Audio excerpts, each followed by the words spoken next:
ছেলের জন্য দেখুন কি সুন্দর ছোট্ট একটা কাপ কেক তৈরি করেছি।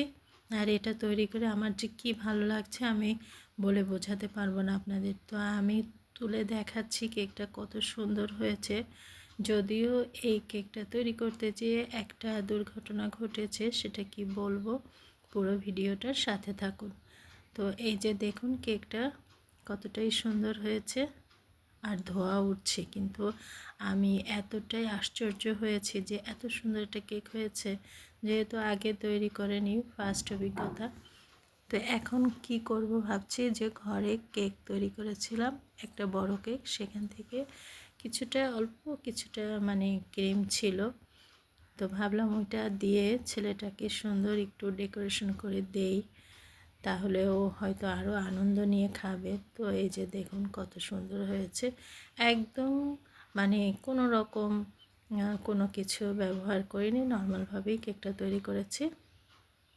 তো ধোয়া উঠছে, ঠান্ডা হওয়া পর্যন্তও আমি অপেক্ষা করতে পারলাম না, আমার এখনই এটা সাজাতে হবে। মানে আমি খুবই মানে আনন্দ নিয়ে কাজটা করছিলাম। তো যাই হোক, ক্রিম একটু একটু করে, আর ক্রিমটা যে বললাম অল্প একটু ক্রিম, তো জাস্ট একটু ওকে স্বাদ বাড়ানোর জন্য আমি ক্রিম দিয়ে দিয়ে সাজিয়ে দিচ্ছিলাম। তো একটা পিস দেওয়ার পরে একটু ক্রিম দিয়ে, আর একটা দেখেন এখানে কিন্তু ঠান্ডা হওয়ার পরে দিতে হয়, কিন্তু আমি ধোয়া উঠছে তাও দিচ্ছি, মানে আমার এতটাই ভালো লাগছিল। এরপরে আবার একটু ক্রিম দিয়ে এর উপরে আর একটা পিস দিয়ে দেব।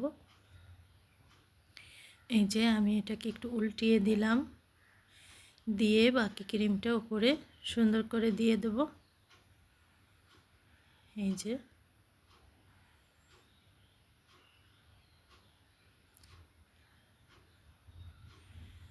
ঠান্ডা হতেও সময় দিলাম না কেকটাকে, এরই মধ্যে সাজাতে শুরু করে দিলাম।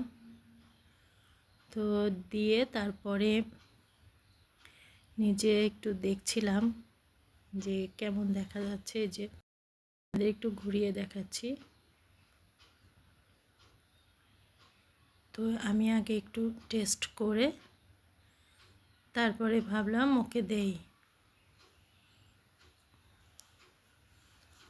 ও খুব খুশি দেখে, বলছে আমার অনেক মজা হয়েছে। তো আমি শুরুতে বলেছিলাম একটি দুর্ঘটনা, আসলে আমার কাপটাই ভেঙে গিয়েছে কেক তৈরি করতে যেয়ে।